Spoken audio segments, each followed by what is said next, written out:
Kirk Cousins and I actually used to work in McDonald's together, so I'm actually so he's a good friend, obviously Yeah, coworker. obviously. This is I'm my gonna have to favorite. go. This is my favorite bit, by the way. This is my favorite one. Oh, yeah. Well, anyway, Kirk and I go way back.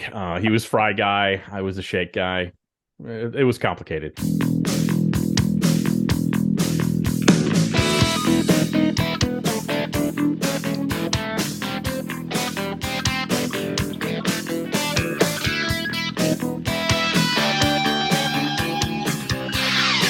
That's right. Promo up front. Party in the pit. The mullet's a fun podcast. Heyo, Kirby, I found the simple life, one so simple. When I walked out on that road to listen to episode number 125 of the Promo Upfront podcast, I'm one of your hosts, Bill Petrie. With me, as always, the major of mashed potatoes, the sergeant of stuffing, the tank commander of turkey himself, the one and only Kirby Hassman. Kirby, how the hell are you? I'm doing great, man. A couple thoughts. Number one, it's been a while since we've had a Van Halen song sung to me, so I'm excited about that. And Yep. no, I'm doing great. Just got back from a trip Yep. to see my youngest daughter in Colorado. That was really awesome. And jamming and like everybody else, jamming 5 or 7 days worth of work into about 2 days. And so I'm excited and things are going good. How about you, buddy? Same thing. Mitch is home from college. Drew's Nice. coming home today. We're recording this on Tuesday, November 22nd. If you're, sort of a few days earlier than we normally do. Yep. So getting ready to have a little bit of a full house before everybody starts going back to college. And so just real thankful for a lot of things. And that got me to thinking, Kirby. Yep. Henry Van Dyke, the American author and educator said, gratitude is the inner feeling of kindness received. Thankfulness is the natural impulse to express that feeling, and Thanksgiving is following that impulse. And with that in mind, our friends over at PXP Solutions want to remind you to take time this weekend to thank someone. Maybe it's your spouse, your children, a cherished friend, or maybe even a business partner. Better yet, write a note and stick it in the mail, because honestly, that's a lost art. And you and I have talked about that on numerous occasions, because the person who receives that handwritten note is going to remember that thoughtfulness for a lifetime. But our friends at PXP hope everyone had a warm and wonderful Thanksgiving. They are thankful for all the distributors out there who trust them with their apparel decoration. Heck, they even want to thank you and I for what we do on this podcast, Kirby, which was really, really nice, I thought. And I know you would. That's really nice to hear, isn't it? It is. Apologize for the train. But yeah, we are very blessed with a lot of people who partner with this podcast, and certainly PXP is one of those, and we appreciate it. And this is the week of Thanksgiving, so I appreciate the sentiment. It sure is. PXP Solutions is located in Dallas, Texas to handle screen printing, embroidery, heat transfer. And if you need help with your clients' apparel needs this holiday season, please call owner and CEO Bruce Jolish. Such a sweet, lovely human being. You can reach him. Yes, he'll answer his phone, kids. 214-380-1883. They still have capacity to meet your upcoming gift giving needs. So give Bruce a call. You can also head over to the website at pxpsolutions.com. You'll be grateful you did, especially this week. All right, Kirby, I believe you have the upfront section of the podcast this week. So why don't you get us rolling here? What are we talking about? You're on mute. Sorry about that. There was a train going I through, wasn't and on mute. You were on mute. I'm on mute. So there's a train coming through, and I was trying not to be offensive with the noise that comes through. I should have sang an Aerosmith song this morning. I should have gone, train kept rolling all night long. Well, it's one of the wonderful things is that Zoom tells you now, right? So I started talking, and it just like, hey, you're on mute, idiot. Anyway, I have a bunch of topics, so I'm gonna kind of go with. I think this is fun. I saw this on Promo Marketing, an article that Denny's is selling a $5.99 t-shirt that's worth $2,000. So if you haven't seen this, it sounds like you have, just based on your reaction. Oh yeah. But I thought, just for those who haven't seen it, I think this is a really interesting idea, that they are selling this t-shirt. And I think they said that there's only 100 of them for 150. Okay. You. Mm-hmm. Yep. $599, but it's really worth more than $2,000 because there's a QR code on the sleeve that's worth a free everyday value slam meal every day of the year. I thought this was a really interesting concept where you are kind of melding the merch into a campaign. I just think it's really cool. So there's a QR code sewn onto the sleeve, so Denny's staff can redeem for a free meal. You're right, 150 were made. So anyone looking to score a year's worth of free breakfast will need to go to the Diner Drip web store November 24th. And so I think this is really interesting. I thought it was a cool concept. I actually thought $5.99. My initial reaction, and this is how dumb I am. I was like, oh, $5.99 is too cheap. They should sell this for $20. And then it occurred to me that $5.99 is probably what that value slam meal costs. Yeah. And so I thought this was really cool. I know this can be a quick topic, but what say you, Bill? Yeah, no, I thought the same thing. I love it when we both, because we, believe it or not, folks, we actually do independently prepare and don't know what the other one's going to bring up. And it's always funny to me when one of us brings up a topic that we both prepared for outside of any conversation. So I did prepare for this. I love the idea. And I love what John Dillon, not that John Dillon, but the Denny's president had to say about it, because I wrote this down. This year has been particularly tough on Americans' wallets. At Denny's, we're always looking for new ways to provide value for our diners while delighting them with delicious food. So creating an innovative, first-of-its-kind wearable offer to unveil for Black Friday was a natural decision for us. The wearable represents a fresh expression of our ongoing commitment to value. So I did a little math in preparation for this topic. So the overall cost for this promotion is about $300,000. Okay. That's the cost of assuming now again, is someone going to go to Denny's every day and redeem their meal? Absolutely. No. Yeah, absolutely not. And maybe not even once a week. I don't know. I have no idea, but I think the idea though is so universally cool. Yeah. They have to wear to get the meal, they have to wear the shirt because that's where the QR code hit, or at least they have to bring it in. Yeah. I don't know if they have to wear it or not. I think it's a brilliant little marketing idea. They're going to get enough good press, I think, out of it to more than pay for it. I assume, honestly, this is really going to cost about $150,000 when it's all said and done. Yeah. I think it's fantastic. I think it's a brilliant use of combining that physical and digital, phygital, as our friend Danny Rosen might say. Yeah. And it really creates, and again, underscores their brand, what they do. Yeah. They're a value restaurant, and there's nothing wrong with that. And so they're underscoring that value by, again, selling the shirt for about, I believe, what the cost of that everyday value slam meal is. I think it's great. Yeah, this was a fun one. So again, not much to really discuss. I think these are the kind of topics that A, are fun, and B, get my wheels turning when thinking about my clients. And so I thought it'd be a good one to start off with. Awesome. Well, hey, you know what? I got it's Thanksgiving week, and I got to amp this up. I'm amped up. Gonna have some time off. Hey, distributors, is your marketing working? I'm pointing at you if you're watching on the camera. If you can't answer that question with that immediate yes, go ahead and reach out to our pals at Promo Pulse. They are doing some really amazing things. They can help you create consistently, stunningly beautiful outbound marketing that's easy for you. So easy. You customize it, set it, and forget it in 5 minutes, not 15, just 5. Learn more at promopulse.io/amp. Okay, Kirby, last week we kind of referenced how ASI was rolling out the Power 50. Okay. The list is complete now. Yep. And I don't think there's a lot to discuss. But there were a couple surprises for me and things I wanted to chat with you about. Okay. I know this shouldn't surprise anyone, but bigger companies really, really dominate that list, especially the top 10. Sure. You got Jeremy Lott from Sanmar at number 1. You got Joanne Lance from Geiger at number 2. You got Mark Simon at Halo at number 3. Greg and Vera Musillo from Proforma at number 5. CJ Schmidt, a good friend of both of ours, at HIT, number 6. Justin and Larry Zavadil from American Solutions for Business at number 7. Then you get around top 10 is rounded out by Gemline, Alpha Broder, HPG, Bell Promo.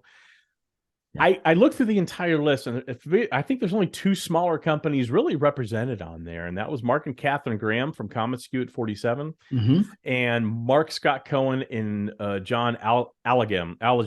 I'm butchering his name, I'm sure, from Harper and Scott at number 50. It got me to thinking, Okay. I want to let me get your opinion on that large companies dominate the list in terms of the Power 50. Yeah, and I think that makes sense because I think some of this is probably determined, and I haven't talked to Michelle or any of the team at ASI to confirm what I believe to be true, which is that spend has something to do with their influence, right? But I think volume has something to do with it. Yeah, sure. Something to do with it, and so of course they would have influence over the being some of the most powerful people in the industry. I'm sure that other factors play in, but that's a part of it, and I think it makes sense. That doesn't hurt my feelings at all. Yeah, but I would argue that there are smaller company people who are actually more powerful than some of the people on this list. And I'll tell you why. When I'm looking at the 50 most powerful people in the promotional products industry, you and I are ingrained in this industry, have been for more than 2 decades, not to age either one of us. When I don't know some people on the list, that to me, that's it's indicative that maybe they don't have the reach. That's a good point. So I thought of some of the people that might be on that list. I mean, Danny Rosen, I think, is a very powerful, active human on the list. Peter Hirsch, Charity Gibson, Cliff Quicksell. And I thought of, I think the list needs to start factoring a heavier dose of social media. They did a little bit this year with Brittany Godsey. I think she's at number 48 or 49 from Gold Bond, who does a fantastic job with her Instagram feed. But if you're not on Instagram, you're not going to see anything she does. Right. And that's not to castigate Brittany. It's just saying that's a very slim one channel area. Right. And so I think the list needs to start factoring the overall voice of people. What are they doing all over social media? How are they mentoring others? How are they helping the industry move forward? And I think, look, it's not to say they got the list wrong. I'm not saying that at all. I'm just saying I think it's time to maybe take a different approach to that list and who are really the movers and shakers in the industry, not just the biggest guys on the block. And last thing I'll say, and I'm sure you'll echo me on this, for the 9,000th straight year, why is Tim Andrews not on that list? Yeah, it's always funny because I'm sure Tim is saying I don't want to be on the list, and I totally get that. Actually, I had a couple. You, as always, are more eloquent. These are my couple thoughts about the list. Number one, I love to see John Norris moving up because 100%. he's actually one of those guys that I think behind the scenes with the promo standards and some of the stuff, he has a lot more influence than maybe people understand. So I thought his ascent on the list made a ton of sense. Absolutely. Tim Andrews not being on the list. It's just always weird, guys. He should be on the list. It's weird though for them, even if here's my solution, put him at number 50. So that you're not like comparing him to other people or whatever. My other observation is Dale Denham and being at 48. I actually think that's kind of low. And I think that the head of the association just does have more influence than most of the people on this list by default. Doesn't even matter who it is. It's good that he's on it, and so I don't want to throw. But I when that was rolled out initially, that was my initial reaction on those first 10. I was like, "Wow, Dale's low." That's why I always struggle. Yeah, it's why I always struggle with lists like this because it's arbitrary. And I know, look, this is the ASI editorial staff does such a great job. This is not easy to do, and anytime you put a list out there that is subjective to a certain extent, someone's going to take shots at it. So please, anyone who say from ASI who's listening, take this in the spirit in which it's intended. It's just us trying to engage with the list, and maybe kind of think about it a little bit differently going forward. But I think honestly, I thought the list was overall really, really good. I agree with you. Dale Denham from PPA, I probably should be higher.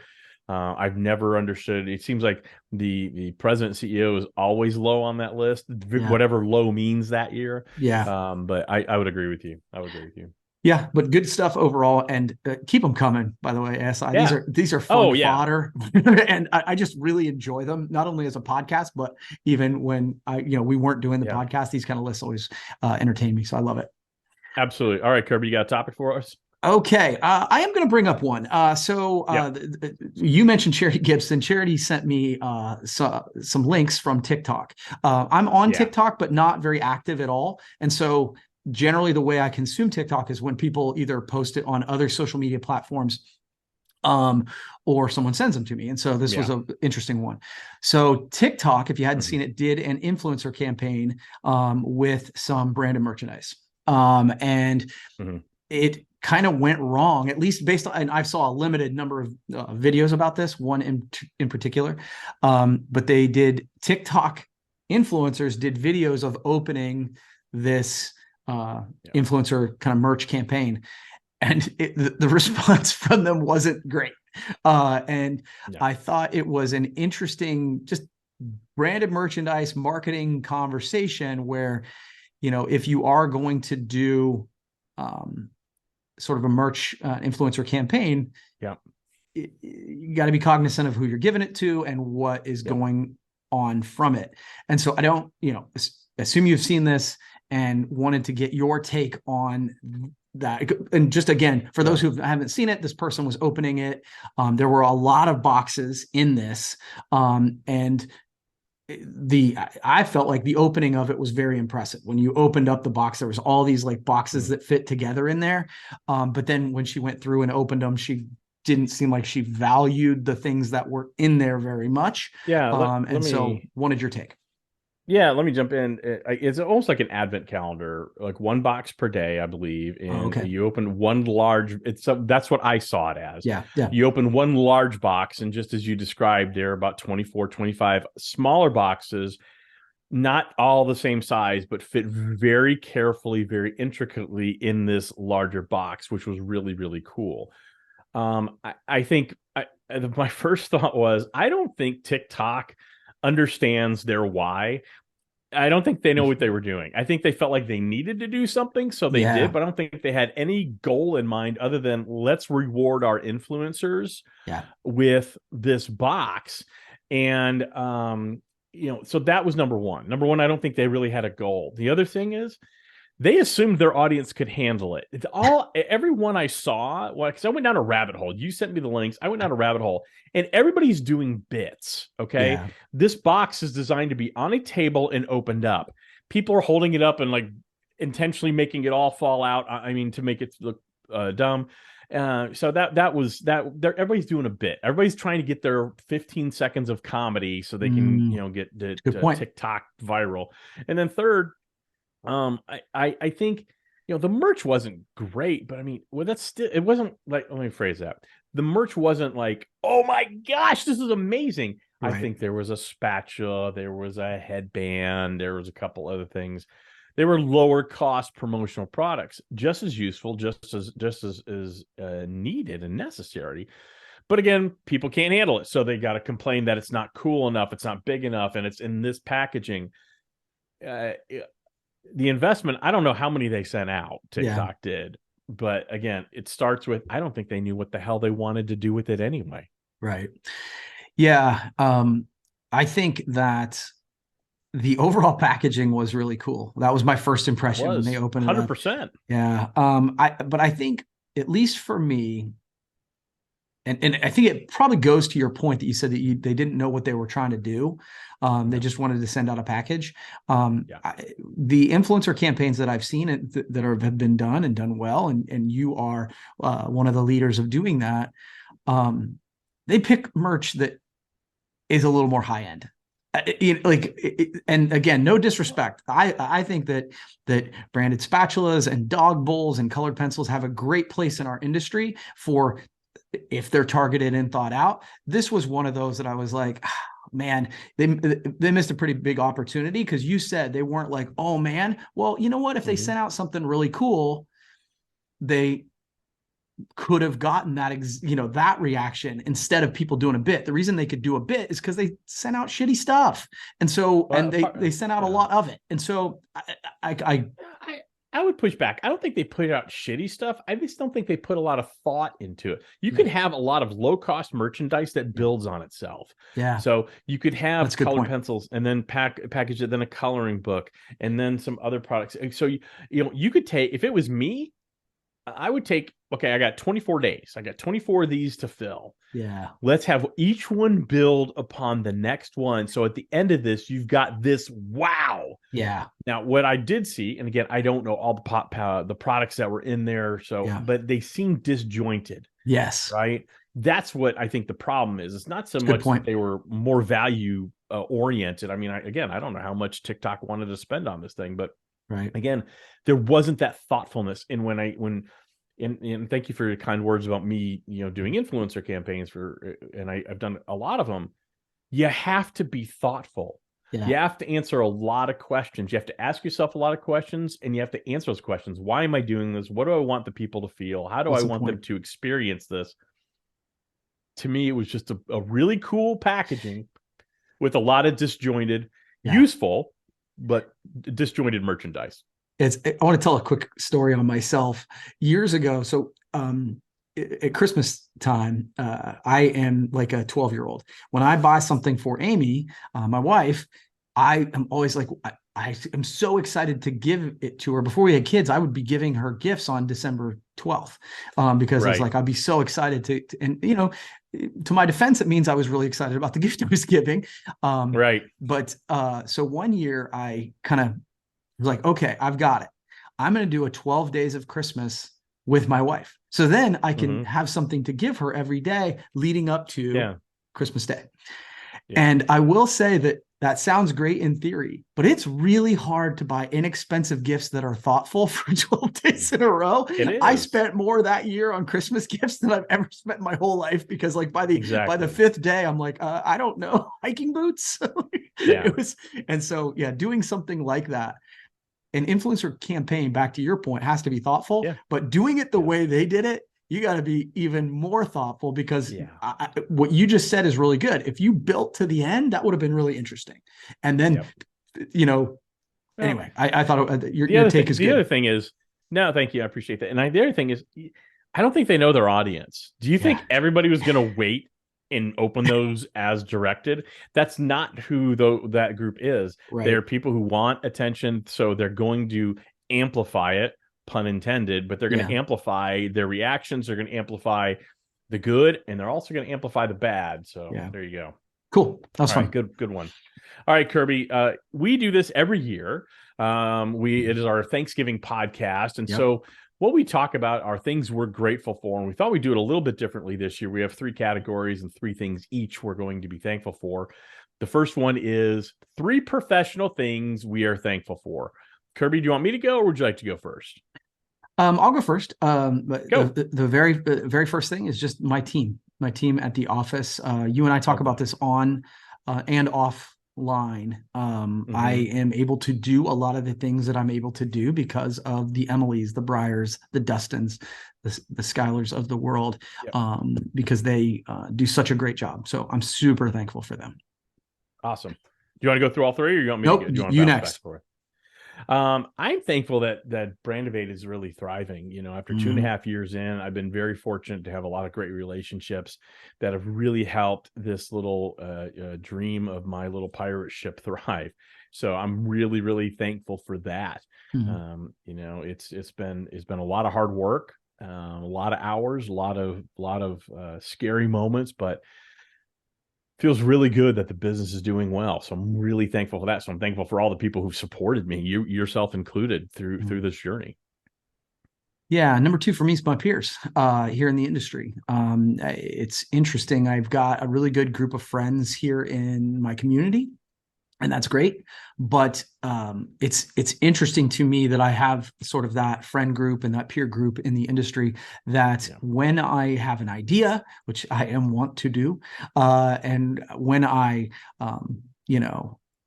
I'm struggling with something, I have a group of people that I can reach out to with different varying degrees of experience, right? Like, so of course you and I have that, but there are people outside of just you and I that I can, hey, I'm thinking about this. What do you think? And so, the peer group within the industry for me. That's awesome. I love that. My second one is I'm thankful for Promocations and partnering with Josh Robbins on that. That is something that he and I have talked about for probably 3.5, 4 years. And then obviously the pandemic hit, which scuttled a lot of those plans. So to finally see it come together and see people get on board, literally on a ship very soon, to do these networking events with us, reimagining networking in the industry, the opportunity to really kind of make a change in the industry on that level. I'm really grateful for that. Really grateful for learning from a guy like Josh Robbins, who I've known for years and years and years, and finally be able to partner with him on something is pretty exciting. Yeah. Josh is rock star status for sure. He is among those peers I was talking about. And yeah, absolutely. I mean, for me, it's the new project for me is BBU, Better Business U. The response has been really good. We just did a sales course last week. It feels like, you know how, and you will appreciate this. There are times in a project where it feels like it's a complete slog. And then there are times where it feels like, okay, it's still a little bit of a slog, but I feel like I'm pushing the snowball up the hill, but it's getting close to the top. And that's how I feel with that project. And awesome. So some of the feedback I've been getting lately has been really awesome. So Better Business. Oh, I love that. I love that. And my third one is that my former partner here at Brandivate, Kelsey Cunningham, has really found joy at Ben Norris Marketing and is really flourishing. And she had really missed that side of the industry, being on the supplier side and meeting with people, and knowing that it was a very hard decision for her to leave Brandivate, but knowing that she is really happy and just enjoying the hell out of what she's doing, getting back out there and meeting with people. That gives me, that makes me very, very thankful for her, the contributions she certainly made here, but I'm really thankful that she is where she needs to be. That's awesome. Yeah. And good for you, Kels. That's awesome. Cool. Yeah, absolutely. All right. Now we're going to go 3 personal things we're thankful for. I'll go ahead and start this off, Kirby. Okay, cool. I'm really, really thankful for happy, healthy kids who are exactly where they're supposed to be. Right. I got one at the University of Alabama, which is a giant corporate like school, and I've got one 90 minutes down the road at Mississippi State University, which is still a pretty big school, but not on the level of Alabama. Right. A little more small town, but they're both flourishing. They're thriving. They love what they're doing there. They're doing great in terms of grades. They're doing great in terms of just meeting people and extending themselves. So I'm really grateful for that. You worry about when kids start leaving the nest, are they going to find their path? And I can tell you that they're both on a really, really fun path, and it's fun to watch. Awesome. All right, me. So I mentioned my peer group. In the industry, I have the friends locally. So you and I haven't even talked about this, but I am having to move really quickly. And by really quickly, I mean Friday, the day this drops. And so I had to send out a group text to a bunch of people here in Coshocton that I need to get out of the house that we live in now. And so, there's Thanksgiving Day, and I almost made the mistake of sending out Saturday when Ohio State will be playing the team up north. And I was just like, no one's coming if I do it that day. But we are doing it on Black Friday, and like 10 or 15 folks are, I think some are just skipping out on work to come help me do it. And so super thankful that they're doing that, because that's a thing. Yeah, no, that's awesome. I love that. And I know you have to move quickly. I am so grateful and thankful for a family that really supports me and allows me to do what I do. It was a big leap for me to resign from Promo Corner to start Brandivate at the time with Kelsey. As a 50-year-old man, to kind of decide I want to do it on my own. I want to go out on my own and chart my own course. It hasn't always been easy on them. The hours I work, the sometimes stress I felt, and sometimes I've projected on them. Quite frankly, I'm human. So I couldn't be more appreciative for Sandy, the kids, my in-laws who've been extremely supportive, my friends here locally also been supportive, people like you and friends in the industry. So that just is amazing to me. So very thankful for that. Yeah, you mentioned it, family. It's hard not to be thankful for that. Jade, who we just visited, Skylar, who works here, and then of course Amy. So they are why we do what we do. So it's good. Awesome. All right, our third category, which is a little different this year, things we are surprised that we're thankful about this year. You want me to go? You want to go first? You go ahead and go first. All right. The first thing I am are my friends in the industry and my business associates who have been fully honest with me, because that's rare. Most people are nice. They want to tell you, hey, things are okay. They're going to blow smoke up your skirt because they don't want to hurt your feelings. I've had several people who have given me some great advice. You are one of them. Josh Robbins is one of them. A couple other people who I'll just leave anonymous have given me some direct feedback that sometimes is really in the moment super, super hard to hear, because we all kind of think what we're doing is pretty good, right? But when you back away from it and look at it from an outside perspective, you realize, okay, they've got a really good point there. So I am so thankful for people who trust me enough with their honest and candid feedback that they will actually give it to me. You cannot underrate that 100%. Yeah, as is always the case, you're always so much more thoughtful about these things than me. I'm thoughtful. I'm surprised that I'm enjoying the weather this season. So this time of year is always a bit of a struggle for me. The days get shorter. I don't like the cold weather, and I've made it a point to lean in. So like we were just in Colorado, we are hiking. It's cold. I'm bundling up, and I'm like, I am going to create ways that I can like the colder weather, and I'm surprised that I'm enjoying it as much as I am. All right, I love it. I am thankful for something. I'm surprised I'm thankful for is silence. I'm fine being alone. I do enjoy, being an introvert at times. But one thing I've not been great about is embracing silence. I'll always have some music on, the TV on in the background, some noise. And I've really learned to embrace a lot more silence. It's helped me think, I think, a little more clearly. And I'm surprised that I'm enjoying just that silence in the moment as much as I am. It's a deliberate choice on my part, but I'm surprised how thankful I am that I'm doing that. Yeah, for me, I'm surprised how much I'm enjoying. So Aim and I are in the process of building a house. And I really anticipated I would hate every minute of that. I don't like the uncertainty of it. But Amy has managed to make it fun for me. She's picking out decorations, and I'm like, I don't care, but I've managed to care. And it's been really fun to see it kind of, come from nothing into something. And so I'm surprised I'm enjoying that. So back to a work one for me for my final one. I'm thankful for the grind.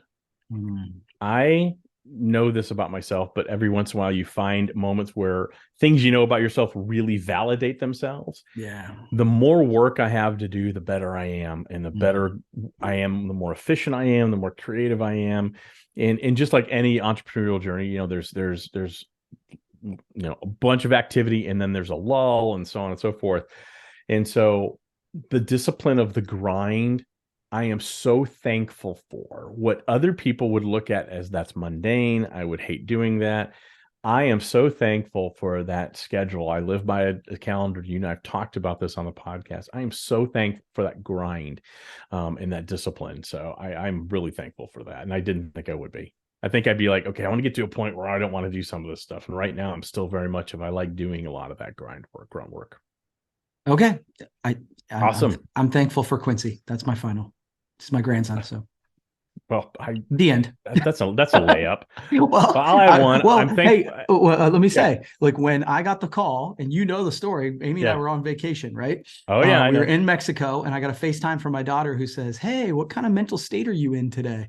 And so she tells us she's pregnant, and that was unexpected. I'll be honest, I don't know that I was as excited as I probably should have been in that moment. Super excited today.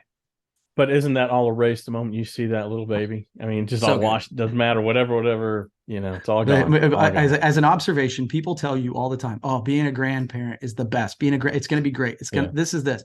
And I will tell you, I was skeptical. Not that I didn't think it would be good, because I'm like, "Oh, I like babies. It'll be fun." It's so much better than I thought. I was totally off base, and so really good stuff. Awesome. All right. Speaking of good stuff, let's get to some gambling for good for PPEF. All right. So Kirby. So people don't know, we're doing betting on football games, 3 college, 3 pro every week, not against the spread, just simple win-loss. And the loser will donate some money to PPEF, the Promotional Products Education Foundation. Kirby, you had the rebound week of rebound weeks. You went 6-0, a perfect score last week. I was getting a little. You were getting a little too ahead. I had to fix it. Well, now that puts you ahead of me. 43 wins, 29 losses. I went 4-2, respectable. Very respectable. But now I'm 1 behind you at 42-30, which makes me tense. So, excuse me. So we're gonna do. The college games are all rivalry games. Yep. And our pro games are all Thanksgiving Day games. All right. Yeah. So the first game it's the Egg Bowl. That's right. Mississippi State versus number 14 Ole Miss. That's in Oxford, Mississippi. That's at Ole Miss. and that'll be Thursday night, Thanksgiving night. So Mississippi State versus Ole Miss in the Egg Bowl. Who you got, Kirby? I'm going to keep my picks short and sweet this week. I'm going Ole Miss. Rebels it is for me too. I'm really good friends with the offensive coordinator at Ole Miss, so I have to pick Ole Miss. All right, so North Carolina State, number 24th ranked versus North Carolina, 13th ranked, and this is a pick 'em from Danny Rosen. Danny Rosen said he will donate $100 to PPEF if the Tar Heels win, or if the Tar Heels lose, he will donate $100. So thank you, Danny, for that. So who you got? North Carolina State or North Carolina? This was my second easiest pick of the week. I'm going UNC. Well, unfortunately, I would like to disagree with you. I'm not going to. I'm actually really good friends with the defensive coordinator there in North Carolina. So I'm going to go with Tar Heels there. All right, the big game, Michigan, number 3, heading into Ohio State, the big house. Number 2nd ranked Ohio State Saturday. Who you got, Kirby? I don't even have to ask. Yeah, that's the easiest one of the week. But I will say neither team looked great last week. Mm-hmm. So it'll be interesting. It's played at the Horseshoe. I'm going with the Buckeyes.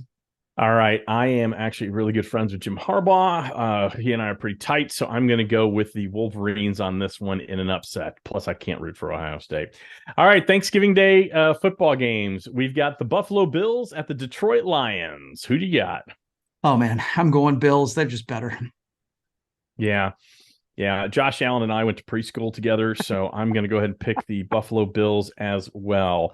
All right, New York Football Giants versus the Dallas Cowboys, fresh off a gigantic destruction of the Vikings. Dude, that was unbelievable. And as is the case with me, I can't get short-term memory out of my brain. I'm going Cowboys. They just look too good.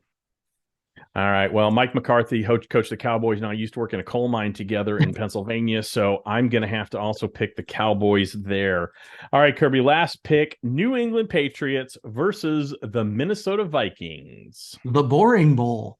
So I was really, I don't care. I'm going to go Vikings. Much to the dismay of my buddy Javier. All right. Well, Kirk Cousins and I actually used to work in McDonald's together, so I'm actually so he's a good friend, obviously coworker. Yeah, obviously, this is my favorite. This is my favorite bit, by the way. This is my favorite one. Oh, yeah. Well, anyway, Kirk and I go way back. He was fry guy. I was the shake guy. It was complicated. Anyway, I'm gonna have to go with the Vikings on that as well. All right, Kirby. Well, we're at the end of the podcast, so let me go ahead and thank once again our pals over at PXP Solutions. They want to just remind you, more than anything else, express some gratitude this weekend. Whether it's your spouse, your friends, your kids, your business partners, write someone a note, stick it in the mail. They'll really appreciate those handwritten notes, as most people do. And they're ready to help you with any of your apparel decorating needs. You can call Bruce Jolish. He's the president and CEO. He's going to answer that. He's going to answer that call. You can call him at 214-380-1883. You're not going to be sorry you did. And before we go, Kirby, I want to say I'm eternally grateful that you take the time out of your week every week for the past 7 years-ish to do this podcast with me. Actually, it's probably more. Yeah, 7 years, a little over 7 years. I want to thank you. Thank you for that. I am eternally. I give you a hard time on the podcast, but I love you, and I cannot thank you enough for the time, the energy, the support of just you and your friendship. So I'm very grateful for you and our relationship, and I look forward to seeing you in Las Vegas at PPI Expo. Yeah, and hey, real quickly, happy 60th birthday. Thank you. I appreciate that.